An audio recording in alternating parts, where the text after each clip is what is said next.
you guys? Welcome back to Lily Reed. Are you guys ready to get negative? Are you ready to talk about books we do not like? In today's video, I am here to talk about the 10 books this year that I just hated. I just simply hated. I thought they were not good. It was actually pretty easy for me to get this list together because I did not hate most of the books I read this year. I did not have a great reading year, but it's not because I read a bunch of terrible books. I read a bunch of fine books. But these are the books that I genuinely think are not good, and I'm wondering why they were able to get to where they were. So the first book is going to be, I'm going to say, the worst book that I read this year, simply because other people do not believe this is a bad book. And that is Lisa Jewell's None of This Is True. In this book, we're following a woman who has a podcast. And one day she invites this woman who she found in the bathroom into her podcast because this woman says she has a story to tell. And by the end, you're going to figure out why she has a story to tell. Baby, there is something going on in her home. There's something going on with her husband, her kids and stuff that is not all good. And our main character, the podcaster, quickly realizes, something about this woman is strange and I don't know what's going on. The woman in the podcast ends up disappearing. But what is left when she disappears? What's going on with her family? What's going on with her life? This book is bad. This book is bad. Everything about it is bad. And the worst thing about this book is that you read the entire book and realize none of the rest of this matter. This book is weirdly misogynistic. This book doesn't have anything clever to say. And I fear this is one of those books where, like, I think maybe people don't read a lot of thrillers, so they gooped and gagged about this because the plot twist of this book isn't even original. It isn't even an original thing. It's not. This feels like a 2012 mystery thriller. And I always say the years 2012 to 2017 are some of the worst mystery thrillers that have ever came out. And this book feels like it should be slotted right in there. It's a bunch of mess. It's a bunch of mess. It has some elements to it. I will tell you, I was hooked from the beginning. From the beginning, y'all know I love a podcast and a murder mystery novel. So I was like, you're giving me a podcast. You're giving me a woman who has a bad home life. What's going on with her family? But there's nothing to it. And the most interesting thing I found in this book was the relationship between these two women who were born on the same day. But there's nothing that comes of that relationship either. And this book becomes a book about perspective. And then once you get to know that's what happened in the book, they try to, take the rope from under you once again. Is that the saying? They try to they do something with something from under you. They try to take the rug from under you. That's what they try to do. And this book isn't good. This book isn't good. I don't understand why people think that this book is good. It's not. It's simply not. And I think at its best, it's just boring. I think at its best, it's just mundane. But at its worst, I have glaring issues with this book. Like I said, there's a weird power dynamic thing going on with this book that's just glossed over. Weird misogyny in this book. Not for me, friends. The next book goes to a book that is just boring. I'm looking at all these books. How do I want to talk to them? The next book is just boring, and it is Yerba Buena by Nina LaCour. So in this book, we're once again following two women. This is kind of a sapphic novel that doesn't really want to commit. In this book, we are following two women who are damaged. Things happen in their past, and one of them works at a restaurant. One of them works at a flower shop. They end up meeting up and having a relationship with each other, getting to know one another. This book has a lot of issues, but the biggest issue is its writing. You have these two women, and neither of them are distinct. There is nothing distinct about any of them. There is nothing distinct about what's going on in their life, and they're just not interesting characters.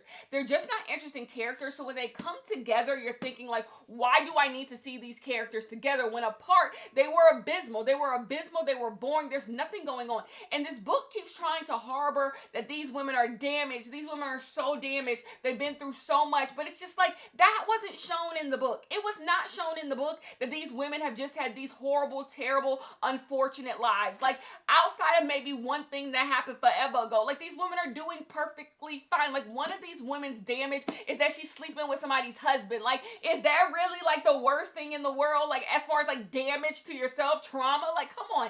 I just found this book to be really, really boring. And this is another book that people enjoy, and I don't know why. And I simply do not know why. But I cannot wait to get this book out of my home because it was boring.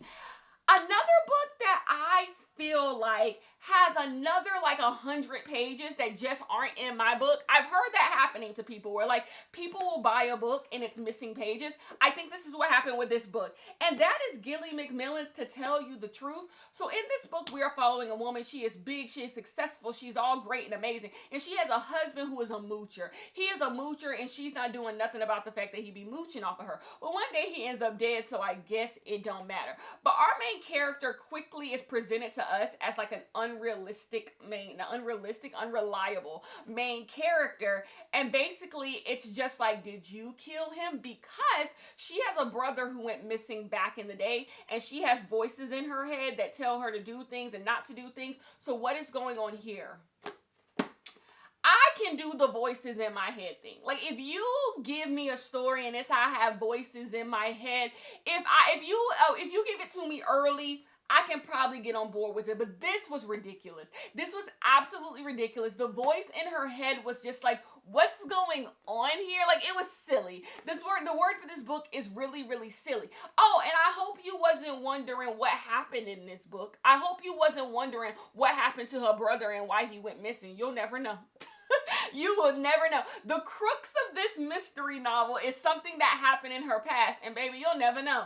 You're never gonna find out what happened. Literally, this book, I've never read a book that's not resolved in the end. And whatever happened to the husband was just stupid. It was one of those things that, like, you know, it just happened, which I don't mind, actually. If I had to make a list of unpopular things that happen in mystery thrillers, people ending up dead by just chance, but it having this like tornado effect, I actually enjoy books like that because it hits on like humanity and like how life really is. So I didn't mind the husband part. It's this voice in my head thing, and like, is this main character wacky? Is she crazy? What's going on? And you just never know. You just never ended up finding out. It seemed like Gilly McMillan had to come up with something quick, and she gave us this, but like, I see why I got it on discount. This wasn't it. This was not it. The next book was not it. It's by the hack himself, Riley Sager. This book has no cover. I bought it without a cover, but it is Home Before Dark. So in this book, we are following a woman whose dad just died. Before her dad died, he was a successful author because he wrote a like true crime story where his house was haunted. The house they grew up in was haunted. Bad things happened. And she never believed it because she grew up in the house and she's wondering, like, none of this stuff happened. I was in the house and y'all made that up. And so she's like, I'm going to move into the house to prove that my dad is a liar. My dad is a liar. But before the dad died, he tells her not to do that. Then her mother, who is still alive, also tells her, girl, don't do that. Don't do that. Don't go looking where nobody asked you to look. And so she doesn't anyway. And so in this book, we have her living in the house, and then we're also reading the father's book. Now, the thing I will say, if I can beat Riley Sager down, I will lift Riley Sager up. I like the idea of this story. I like the idea of reading a book and then someone trying to debunk a book. I think that's really, really clever. The problem with this book is Riley Sager loves to give you the most ridiculous plot with the most ridiculous answers to the mysteries, and then he'll point out that it was ridiculous. Like, he'll be like, so yeah, it's kind of crazy how all this ended, and because he's pointed out that something is crazy, you're supposed to be like, yeah, Riley, you're right, brother, it was crazy. But that's not how a story works. He's done this 3 times, and you guys have just let him do this. You guys have just let him explain his entire plot in the last 20 pages of 3 books I read from him. And I'm just like, this isn't storytelling. Another thing that Riley Sager do, this is why I say Riley Sager bullshits and you guys just take it, is that he'll just take elements from other things that are really, really popular and put it in one book, and everyone just lets him do it. No one talks about that this book has been done before, that this book isn't original, and that he's just taking bits and pieces from things that people do like and putting them all in one book, and not even doing it all that well, because everyone is taking from somebody, right? Everyone is taking from somebody, but like, he's not even doing it all that well. Then he explains the plot for 20 pages, but he doesn't just slowly trickle out what happened in a book. And why do you guys let him do that? Anybody else who does that, y'all would just call these popcorn thrillers. Y'all would say they're poorly written, but Riley Sager never gets the poorly written label put on his head, and I think it's misogyny. I think because we are in the age where people have silenced white men, we have silenced white men in fiction, that the white men who are writing, y'all gotta really like be like, yeah, this shit is good, but is it? but is it? I don't know. But this is hackery. This book is pure hackery, and some people like it, and I'm just like, what, huh? What exactly do you like about this book? Do you like the fact that he laid out the entire plot in the last 25 pages so you didn't have to actually pay attention to the first 200 pages because who cared? Is that what you like? Or do you like how everything kind of ends conveniently and nothing makes sense, but he tells you it ends conveniently, so that's clever? I don't know. A book that offended me, I am rarely offended by a book because, like, what, it ain't that deep. But there's a book that offended me this year, and it is 30 Things I Love About Myself by Reika Sani. So in this book, we are following a woman who ends up in jail because she ends up at a protest she didn't even want to be at, and she gets put in jail. And while she's in jail, she's like, I'm going to write down 30 things I love about myself. And you're following on her on this journey as she tries to find 30 things that she loves about herself. Beyond this book really having nothing to say, being really, really boring, and the main character being annoying, this book has a section of the book where, like, our main character is just blatantly anti-black. Just blatantly is anti-black. This is the thing. So, like, she's talking about how there's not, like, black people are getting all these, like, reparations when it comes to, like, you know, black people being on TV, black characters added to, like, the Sex and the City reboot and all this stuff. But it's just like, what about the other minorities? And they try to have a conversation in this book about how that's not the way to think. But our main character doesn't really change her feelings all that much about this. She doesn't even apologize for it. She never even, like, rectifies the situation. It's almost just like, I was misunderstood. I was offended by this. Like, it got to the point in this book I was just like, huh? What the hell am I reading? Like, is this really, is there infighting amongst the POCs? And I'm just like, I don't think this is, like, it didn't do a good job with the conversation that it wanted to have. And it was almost like the author actually believes this, but wanted to put it in there and be like, but I'm walking in the back a little bit, but I still want you to know that this is how I kind of feel. And I'm not trying to put anything on the author except what I just tried to put on the author, but, like, I found this book to be a little bit anti-black, and this book wasn't good. This book just simply was not good. So if it was trying to do something with that statement and trying to be like, ooh, I'm trying to show you how ignorant and stupid she is, you showed that, but you also didn't redeem her in any way. It was everybody else who had to tell her she was, like, didn't make sense. And like I said, I don't believe a character has to be, like, flawless, or, like, I can't think a character is stupid. A character can be stupid and anti-black, but I think a little bit of this book is anti-black, and there's a difference in that. This one didn't work for me, and it offended me. I am never offended by a book. I read all types of mess. I am never offended by a book, but this book actually offended me, and I started thinking that the author was kind of dumb. I'm just like, wait a minute. What you mean by that? That's what I was looking at. I was like, what you mean by that? Speaking of people I'm not sure is all that smart, Bella Mackey, How to Kill Your Family. This is one of those books that is relying on a nice little clever title, but it's actually not doing anything. So in this book, you are following this woman who is in jail. She is in jail for a murder she did not commit, but she about to tell you all the murders she did commit and how she killed her family. This book is trying to reach a word count that I don't know why. What's the word count it's trying to reach? Because yes, this book is 300 pages, but it only has 150 pages worth of content. And the thing about a book like How to Kill Your Family, I feel like we're being lied to. And a lot of books that have titles like this, where they're like, this is how I killed my family. This is how I did this. This is how I did that. But, like, you come to realize that, like, none of this stuff actually happened, or their relationship to these people wasn't that strong to begin with. Therefore, like, did you really kill your family? Did you really do that? Was this book? Like, you come to find out, like, all of her relationships with her family are superficial. She doesn't know these people. So she really just killed a bunch of strangers. And you're going through, so you go through every single murder that she did, and they're just wordy. They are just so wordy. You're getting every detail of how she killed her family, and none of it is interesting. The writing is nothing for you to interrogate, because the thing is, there's been this conversation online about, like, so y'all saying books have too many words and all this stuff. There is something to be said about books having words, right? Books have words. When the author doesn't write with intention, and there is no There's no idea that you should interrogate the words on the page, or there is no attempt to do anything interesting with the words on the page. Yeah, books become too wordy. Like, you're just putting words on a page, but there's no intention behind them. There's no reason why you're explaining things in great detail. You're just putting stuff on a page, and it's making the book less clean. We can get novellas. There is nothing wrong with the novella, and that's what when I say a book is too wordy, that's what I mean. Books can be shorter. I am pro books being shorter, especially romance books. Baby, I am pro books being shorter. Books are getting longer and longer for no damn reason because the writing isn't good. The writing is simply not good. You're not supposed to interrogate the text. You're not supposed to interrogate the writing. The writing sucks. And I'm just like, why is this book so long for a book that is not saying anything? And that's what it is. That's what the issue with this book is. I can read a long book. Go look at my favorite books of the year. But that is not this book. This book is boring. This book is poorly written. This book has nothing to say. It's not clever. It's not interesting. I did not like this book at all. Another book is a book I didn't finish. And I go back and forth on if books you didn't finish should make their way into your worst books of the year. But this one has to. This one has to. And it goes to Out There Screaming, edited by Jordan Peele, an anthology on new black horror. There's no way at the beginning of the year you could have told me this book would end up in my worst books of the year. Now, before you say, Kenya, you didn't finish the book. You see these tabs. Oh, I tried my best. I tabbed the book. I wrote notes in the book. I was like, yeah, I'm reading this. This book is bad. Like, this anthology is simply bad.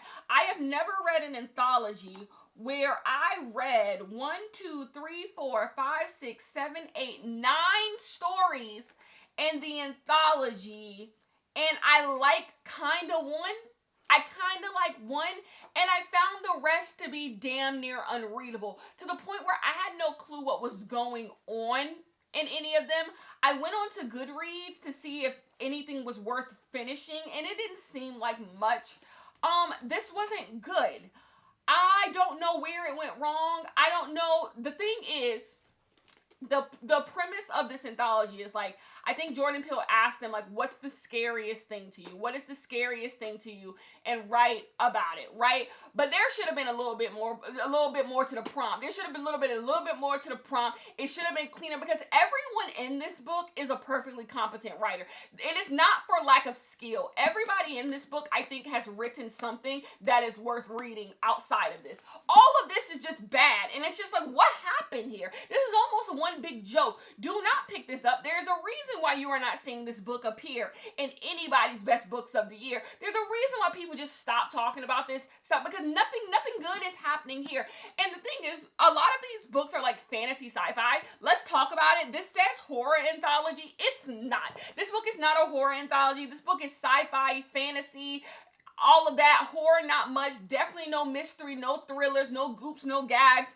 I just think this is all bad, and I'm sorry, it's in my worst books of the year. The next book I want to come and discuss is Anita de Monte, Last by Zachito Gonzalez. This is one of my worst books of the year. I hated this book. So this book starts off talking about this woman who was an artist. I forgot where she was from. Was she from Puerto Rico? I'm not sure. But she is Latina, and basically she died. She died in New York City. It was the talk of the town until it wasn't the talk of the town and nobody remembered her. Well, we have this also Latina woman. She goes to this white school. What is the white school? It's a college. She goes to a college with a bunch of privileged people. She is writing a thesis and all of this stuff. And we're going back in time, getting to know this Latina woman. And as she's trying to navigate this white society, she's dating this white guy who's a little bit off, who might be racist. And then we got Anita de Monte and her life and what happened when she was around a bunch of racist white people. I did not like this book. I do not like this book because I don't like any book like this. I do not like books where people of color are upwardly mobile, and yet they still surround themselves with white people. And then the white people that they surround themselves by end up duping them, end up treating them poorly, and then we're supposed to be at the end like, you know what, girl, you need to get those white people. But that's not what I want to take from this. I want to take from this book, you guys should stop hanging out with white people so damn much. You guys should stop hanging out with white people so damn much. The present storyline that we are in, which is actually, I think, maybe the better storyline, she's dating this white white guy. And once again, so there's no other Latinas there's no Latino men at the school. There's no one else for you to date. Like, you are intentionally dating this guy. You want to date this guy. And this guy is showing you so many red flags. So many red flags, and you keep coming back for more. Coming back for more. The same thing was happening with Anita Diamante in her storyline. Like, she didn't have to be around these white people. She wanted to be around these white people. And once again, something bad happens to her. And now it's all supposed to be like, poor you. All you wanted to do was hang out with white people. And I'm just like, I can't relate to this book. I can't relate to it. And I do not like it. And then this book also has a ghost thing going on that I also think is poorly done. This book is sorry. I'm sorry. This book is sorry. This book is whack. I think this book is terrible. It's another one of those upwardly mobile person of color is just trying to hang out with white people. White people dupe them. And then it's just like, okay, what am I supposed to take from this? I don't like this book. This, honestly, if I was ranking one of my Lisa Jewell would be least favorite. This is probably second least favorite. I hated this book. The next book is a book that you guys like as well that I did not like, and that is The 7-Year Slip.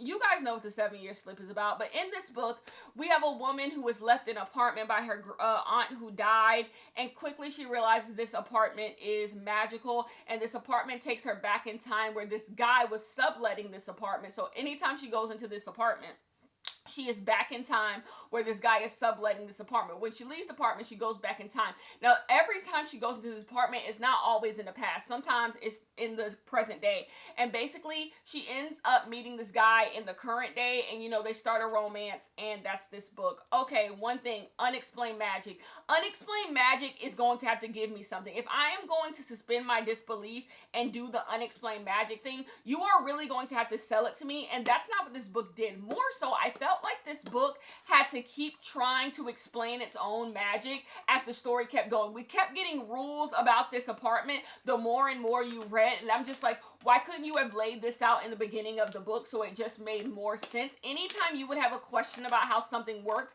there'd be a chapter where something is slipped in. It's like, it almost felt like after edits were happening to the book where it's just like, put that in there so nobody's confused. Number two, so when y'all stop being strict on Insta-love? When did y'all stop being strict on Insta-love? This book is Insta-lovey as hell. They made each other like 3 times, and it was just like, they're so in love. Now, one of you are going to be in the comments like, hey, I be hanging out with somebody one time, and I be saying I'm in love with them because you're deranged. But that's not how a book is supposed to work. A book is not supposed to work like that. We're supposed to see these people fall in love and like each other. There's nothing that is keeping these two characters together. I thought the writing was pretty weak in this story. I thought the emotional moments were pretty weak in this story. And altogether, I found this to be a very weak romance novel. I find the the magic elements to be underdeveloped, not well done, and honestly not even intricate to the story all that much. And it took a premise that could have been interesting and did absolutely nothing with it. So that one was not for me, friends.